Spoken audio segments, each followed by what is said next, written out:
জনসাধারণ কর্তৃক আয়োজিত আজকের এই সমাবেশ সম্মানিত প্রধান অতিথি, বাংলাদেশ জাতীয়তাবাদী দল জাতীয় নির্বাহী কমিটির সম্মানিত সিনিয়র যুগ্ম মহাসচিব, গণতন্ত্র পুনরুদ্ধারের আন্দোলনে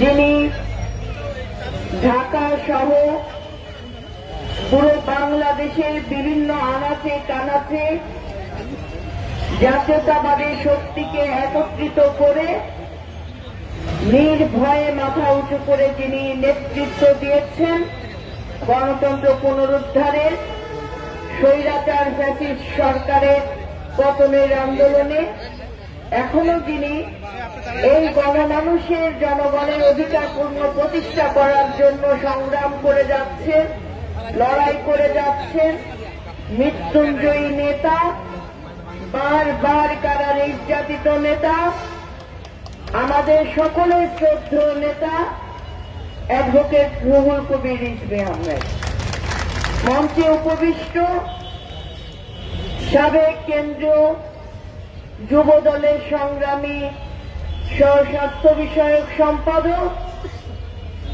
যিনি আন্দোলনের মাঠে আমাদের প্রধান অতিথির সাথে থেকে রাজপথে ছিলেন আন্দোলনের মাঠে, আমাদের শ্রদ্ধেয় বড় ভাই ডাক্তার মোহাম্মদ জাহাঙ্গীর হোসেন, মঞ্চে উপবিষ্ট কেরানীগঞ্জ উপজেলা দক্ষিণ থানা বিএনপির সংগ্রামী সাধারণ সম্পাদক, রাজপথের আর একজন পরীক্ষিত নেতা জনাব মুজাদ্দেদ আলী বাবু, মঞ্চে উপবিষ্ট থানা বিএনপি সম্মানিত নেতৃবৃন্দ, থানা অঙ্গ সহযোগী সংগঠনের নেতৃবৃন্দ, উপস্থিত বিভিন্ন ইউনিয়ন ওয়ার্ড পর্যায়ের নেতৃবৃন্দ এবং আমার সামনে উপস্থিত আমাদের মা ও বোনেরা এবং সাংবাদিক ভাইয়েরা, সবাইকে সংগ্রামী সালাম এবং শুভেচ্ছা জানাচ্ছি।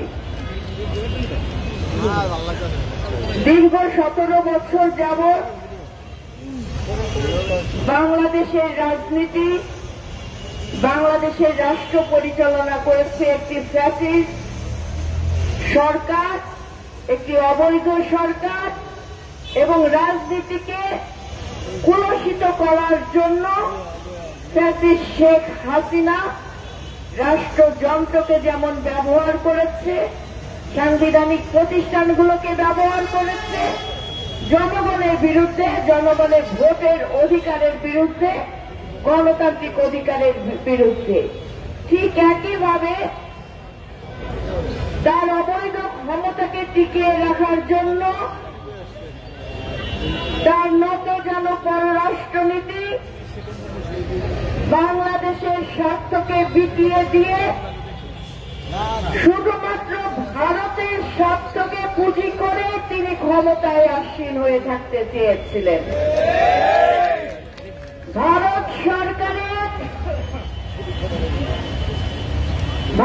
সরকারকে আমরা বারবার করে বলেছি, বাংলাদেশের জনগণের সাথে আপনারা বন্ধুত্ব করুন, রাষ্ট্রের সাথে রাষ্ট্রের বন্ধুত্ব করুন, আমরা আপনাদের পাশে থাকব। কিন্তু যদি আপনি আপনার স্বার্থ সিদ্ধি করার জন্য শুধুমাত্র শেখ হাসিনাকে বেছে নেন, শেখ হাসিনার সাথে যদি বন্ধুত্ব করতে যান, স্বামী স্ত্রীর সম্পর্ক স্থাপন করতে যান, সেটা আপনার ব্যক্তিগত চয়েস হতে পারে, কিন্তু বাংলাদেশের 18 কোটি জনগণ ওই সম্পর্ক মেনে নেবেন না। বাংলাদেশের 18 কোটি জনগণ রক্ত দিয়ে দ্বিতীয়বার বাংলাদেশকে স্বাধীন করেছে, ভারতের দাসত্ব গ্রহণ করার জন্য নয়। আমি আজকে আপনাদেরকে বলতে চাই, আমাদের বাংলাদেশে হিন্দু, মুসলিম, বৌদ্ধ, খ্রিস্টান আমরা সকলে সম্প্রীতির বন্ধনে আবদ্ধ আছি। আমাদের এই সম্প্রীতি কোন ষড়যন্ত্র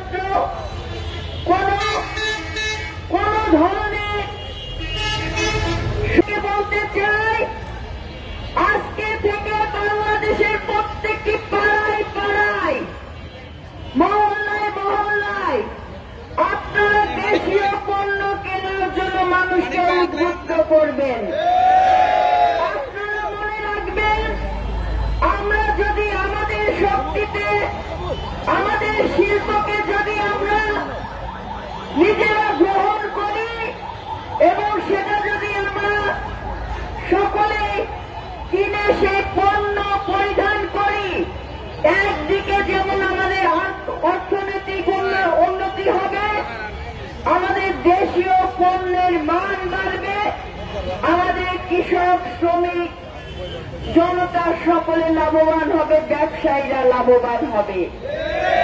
আজকে ভারত কথায় কথায় বলে চিকিৎসা ভিসা দিবে না, আমাদের দরকার নাই। আমাদের দেশে স্বাস্থ্য সেবাকে আমরা উন্নত করে আমরা বাংলাদেশের মাটিতে চিকিৎসা সেবা নেব ভাইয়েরা। আমরা বলে দিতে চাই, আপনাদের সাথে আমাদের সম্পর্ক হবে বন্ধুত্বের সম্পর্ক, কোন নতজন পররাষ্ট্রনীতি কিংবা সেই মনোভাবনার সম্পর্ক হবে না। 17 বছর যাবৎ শেখ হাসিনাকে আলিঙ্গন করে স্বামী স্ত্রীর বন্ধনে আবদ্ধ হয়ে বাংলাদেশের স্বার্থকে লুটে পুড়ে খেয়ে যদি আপনারা মনে করেন আবার চোখ রাঙিয়ে জনগণকে বিভ্রান্ত করবেন, এ জনগণ কিন্তু জবাব দিতে শিখেছে, জবাব দিয়ে যাবে ইনশাআল্লাহ। তাই ভাইয়েরা, আমাদের আজকে প্রধান অতিথি যিনি সর্বপ্রথম ভারতীয় পণ্য বয়কটের আহ্বান জানিয়েছেন, এই আহ্বানকে স্বাগত জানিয়ে কেরানীগঞ্জ উপজেলা দক্ষিণ থানা বিএনপির পক্ষ থেকে, সাধারণ জনগণের পক্ষ থেকে আমরা দেশি পণ্য কিনে আমাদের শিল্পকে সমৃদ্ধশালী করব ভাইরা। সংগ্রামী সভাপতি অ্যাডভোকেট নিপুণ রায়চৌধুরী, আমার সন্তান পুত্র কেরানীগঞ্জ দক্ষিণ উপজেলার সভাপতি, উপস্থিত কেরানীগঞ্জ দক্ষিণ উপজেলার সাধারণ সম্পাদক বাবু, আমার সাথে এসছেন বিশিষ্ট চিকিৎসক, জাতীয়তাবাদী যুবদলের সহস্বাস্থ্য বিকাশ সম্পাদক জাহাঙ্গীর হোসেন, ডাক্তার জাহাঙ্গীর হোসেন সহ এখানে এই অঞ্চলে বিএনপির এই ইউনিটের সকল নেতৃবৃন্দ, মুরব্বী নেতৃবৃন্দ এবং অঙ্গ সংগঠনের যারা রয়েছেন সকলকে আন্তরিক ধন্যবাদ। আমি জানতাম যে দেশের যে কোনো সংকটকালে সন্দিগ্ধ নিপুণ যেভাবে এগিয়ে আসে, এরকম এগিয়ে আসার সংখ্যা কম। অনেকেই আসে, কিন্তু এখন কঠিন ক্রান্তিকাল যেটাকে বলে, সেই ক্রান্তিকালে যারা সাহস ধরে তাদের দেশে আসে। আজকে বাংলাদেশ নিয়ে যে ধরনের হুমকি এবং একটি দেশের তাদের যে বাংলাদেশকে দাস বানানোর মনোবৃত্তি, আমি বিশ্বাস করতাম এগিয়ে আসাদের মধ্যে নিপুণ হবে অগ্রগণ্য, এবং হয়েছেও তাই। দেশের ক্রান্তিকাল হাল ধরার মতো একজন নেত্রী হচ্ছে অ্যাডভোকেট নিপুণ রায়। আপনারা চিন্ময় কৃষ্ণ দাস ইসকনের সাবেক নেতা, ইসকন থেকে তাকে বহিষ্কার করেছে, তাকে গ্রেপ্তার করেছে, বিভিন্ন গোয়েন্দা সূত্রে তার কিছু রহস্যজনক কাজকর্ম পাওয়া গেছে, এমনকি ইসকন থেকেও তাকে বহিষ্কার করেছে। তাহলে এই ব্যক্তি সম্পর্কে একটি সরকার ওয়াকিবহাল হয়ে তাকে গ্রেপ্তার করেছে। আমার মনে হল যে ভারতের রাজধানী দিল্লিতে বিজেপি সরকারের ঘুম হারাম হয়ে গেল। ওরা আর ঘুমাতে পারছে। কিন্তু নিপুণ রায়ের মাথায় যখন ঘাতক ইট দিয়ে তাকে রক্তাক্ত করা হলো, সেটা কি জামাত ইসলাম করেছিল? ওটা কি ও তো বিএনপির নেত্রী, অন্য কোন দল করেছে? করেছে কারা? এটা নিশ্চয়ই দিল্লির কর্তা ব্যক্তিরা জানেন। কই সেদিন একটা স্টেটমেন্ট, একটা বিবৃতি দিলেন না করে নিপুণ রায় চৌধুরী, সে সুপ্রিম কোর্টের অ্যাডভোকেট, বিএনপির এই অঞ্চলের সভাপতি এবং বিএনপির জাতীয় নির্বাহী কমিটির সভাপতি। নিপুণ রায় চৌধুরীর অপরাধ কি? অপরাধ একটাই, সে বিএনপি করে। এই কারণে তার ভাগ্যে বিবৃতি জোটেনি। বাবু বয়স্কর চন্দ্র রায়, তার শ্বশুর, তাকে নির্বাচনের সময় প্রচন্ড প্রহার করে তার মাথা শরীর রক্তাক্ত করা হল। এই জায়গাতেই তাকে রক্তাক্ত করা হল।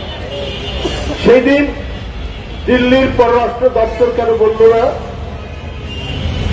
যে হিন্দু সম্প্রদায়ের মানুষ বাবু বয়স্কর চন্দ্র রায়, তাকে গ্রেফতার করা, তাকে আঘাত করা, এটা ঠিক হয়নি, মাইনরিটির উপর আক্রমণ করছে? এ কথা সেদিন কেন বলেন? বাবু বয়স্কর চন্দ্র রায়ের অপরাধ, সে বিএনপির একজন জাতীয় নেতা, জাতীয় স্থায়ী কমিটি।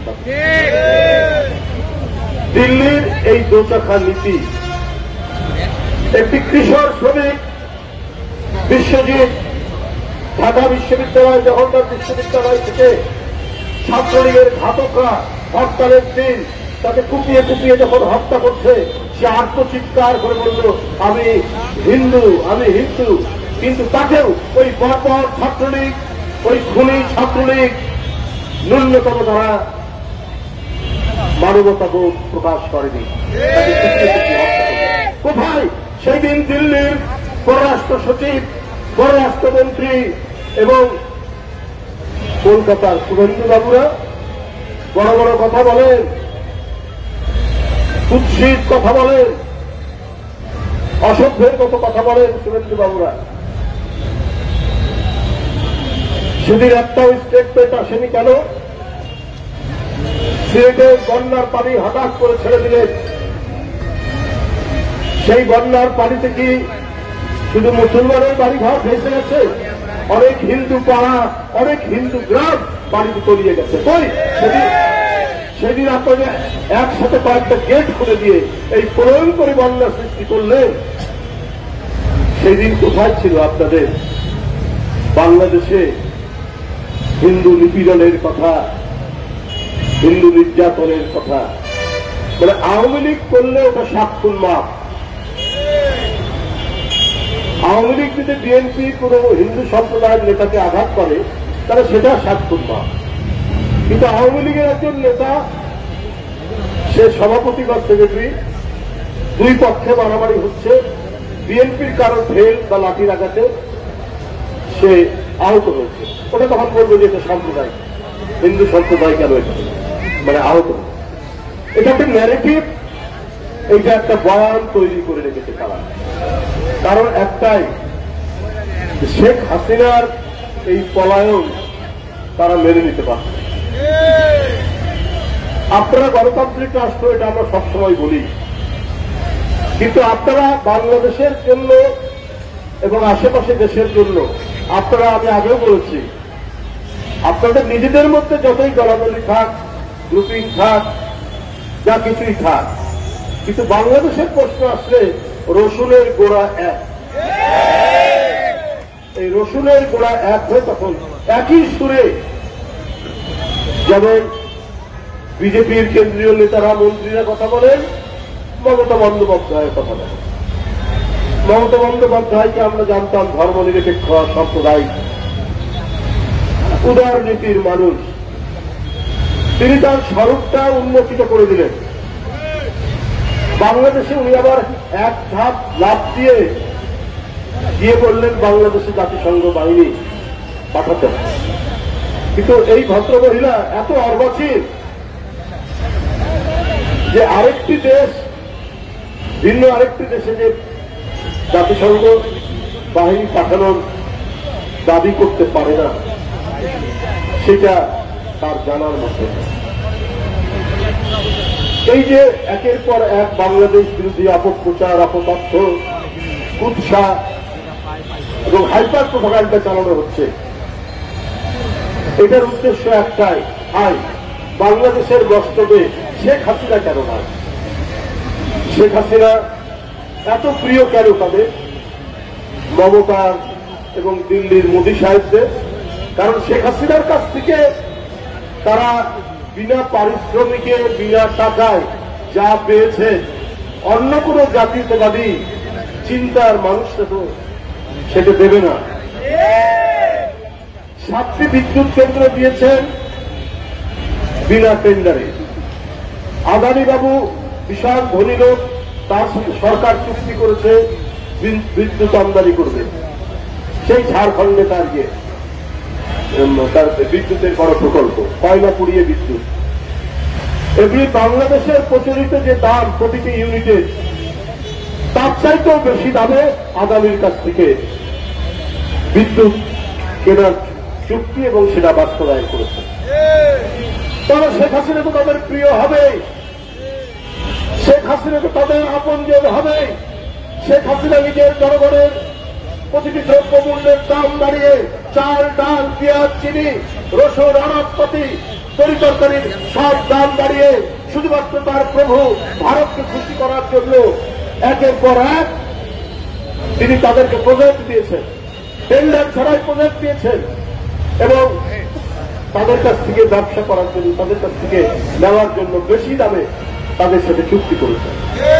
এই জন্যই মোদীবাবুর অত্যন্ত আপনজন শেখ হাসিনা, এমনকি মমতারও আপনজন, ভারতের যারা সাম্প্রদায়িক শাসক গোষ্ঠী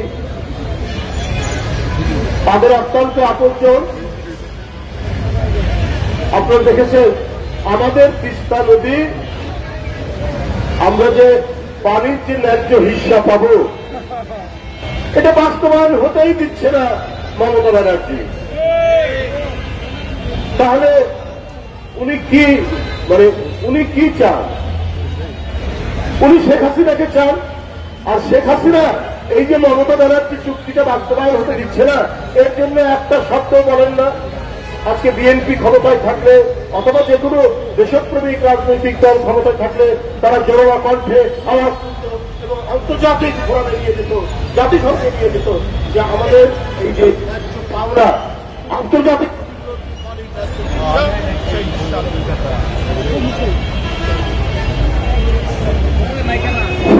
সেই হিসাবে দিতে হবে বলতো। কিন্তু শেখ হাসিনা একটা শব্দ করে না।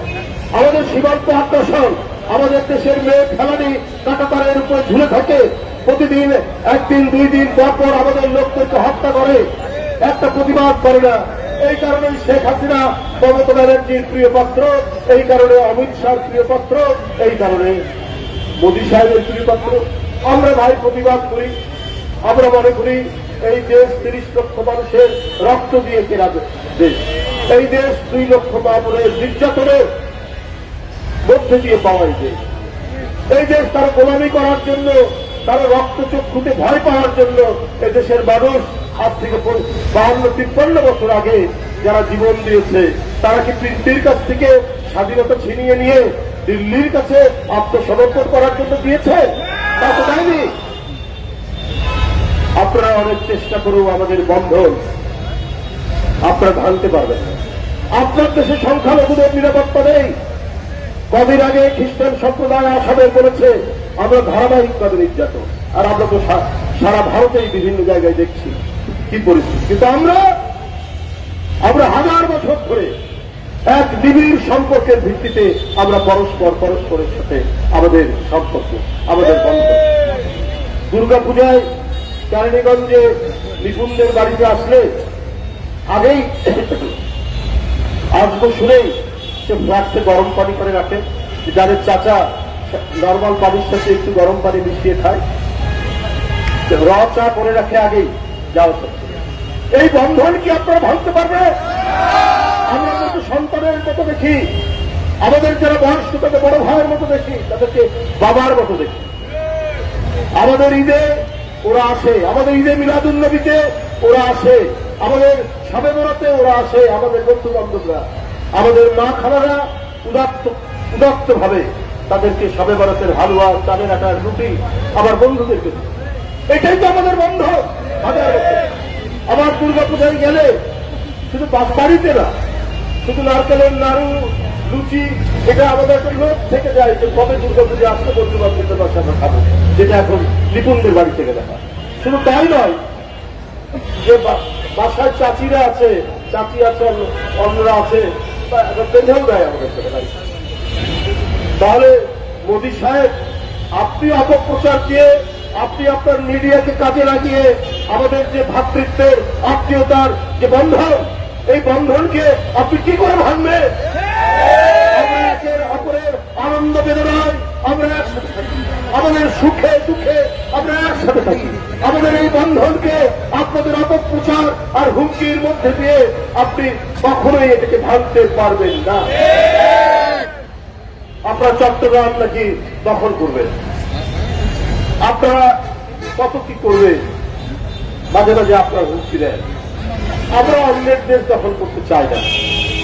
আমরা যেমন রক্তের বিনিময়ে স্বাধীনতা পেয়েছি, আমরা আরেকটি স্বাধীন দেশের প্রতি আমাদের সম্ভ্রম, আমাদের শ্রদ্ধা, আমরা সমান বন্ধুত্ব মনে করি। কিন্তু আপনি যদি দাবি করেন একটা, তখন আমরাও খুঁজে দেখি যে আমরা কিভাবে দাবি করব। আমরা বলেছি আমাদের নবাব, ওনার রাজত্ব ছিল বাংলা, বিহার, উড়িষ্যা, তাহলে আমরা সেটার জন্য আমরা দাবি করব। কারণ নবাব সিরাজউদ্দৌলা ব্রিটিশদের বিরুদ্ধে যে যুদ্ধ করেছেন, তার সেনাপতি ছিলেন কিন্তু হিন্দু, মোহনলাল। আমাদের স্বাধীনতা যুদ্ধ পলাশির আম্রকারণ থেকে হিন্দু মুসলমান একসাথে আমরা যুদ্ধ করেছি, লড়াই করেছি, এবং একে অপরের পূজা পার্বণ উৎসব আমরা একসাথে আনন্দ ভাগ করেছি। যাই হোক, আমি বক্তব্য দীর্ঘায়িত করব না। আমি আজকে যে উদ্যোগ নিয়েছেন যে আমরা চেয়েছি আমরা ভাবের আদান প্রদান, সাংস্কৃতিক আদান প্রদান, এর মাধ্যমে আমাদের একটা বন্ধুত্ব থাকে, কিন্তু তাদের মনের গভীরে সেটি নেই। হ্যাঁ, মমতা বন্দ্যোপাধ্যায়রাও বাঙালি, আমরাও বাঙালি, আমরা একই ধরনের খাবার খাই, আমাদের মা, খালা, মাসি, পিসিরা যে ধরনের কাপড় পরে তারাও কাপড় পরে, শুধু আমাদের জাতীয়তা আলাদা। মমতা বন্দ্যোপাধ্যায়ের জাতীয়তা ভারতীয়, আমাদের জাতীয়তা বাংলাদেশ। আমরা তারপরেও একে অপরের সাথে ব্যবসা বাণিজ্য নানা কারণেই ভারতে যেতে হবে। তা আপনারা মনে করবেন না যে আমরা নিরালম্ব, আমরা অবলম্বনহীন। আমাদের এখানে বাংলাদেশে আমরা যাই, আপনাদের ওখানে শান্তিতে চিকিৎসা করানো এবং একটু ঘুরে বেড়ানো, আর একটা দেশে গেলে প্রচুর শপিং করেই মানুষ। বাংলাদেশে যারা আসেন তারা কি শপিং করে না? আপনারা ওইটার অহংকারে আপনারা বাঁচেন না। আমাদের দেশে কি শাড়ি উৎপাদন হয় না? আমাদের একটা বিশাল তাঁত গোষ্ঠী আছে। আমাদের এখানে এখন 35টা মেডিকেল কলেজ হাসপাতাল, 35টা মেডিকেল কলেজ হাসপাতাল এই বাংলাদেশ হয়তো আয়তনে বড় নয়, কিন্তু বাংলাদেশের 18 কোটি মানুষ, আমরা জনসংখ্যার দিক থেকে অনেক শক্তিশালী। আমরা নিজেদের গামছা আমরা নিজেরা বাড়াই, নিজেদের লুঙ্গি আমরা নিজেরা, আমাদের তাঁতিরা তৈরি করে, এবং আমাদের মা বোনরা যে তাঁতের শাড়ি করে, এটা অত্যন্ত সুন্দর শাড়ি। আমাদের সেই জনগোষ্ঠী আছে, আমরা কারো উপর নির্ভরশীল হব না। আমরা সেই জাতীয়তাবাদী চিন্তা, সেই অহংকার, সেই দেশপ্রেম নিয়ে আজকে নিপুণ রায় চৌধুরীরা যে উদ্যোগ নিয়েছেন, সেই উদ্যোগের প্রতি আমার অন্তরের অন্তঃস্থল থেকে শুভেচ্ছা জানাচ্ছি, তাদের দিকে জানাচ্ছি।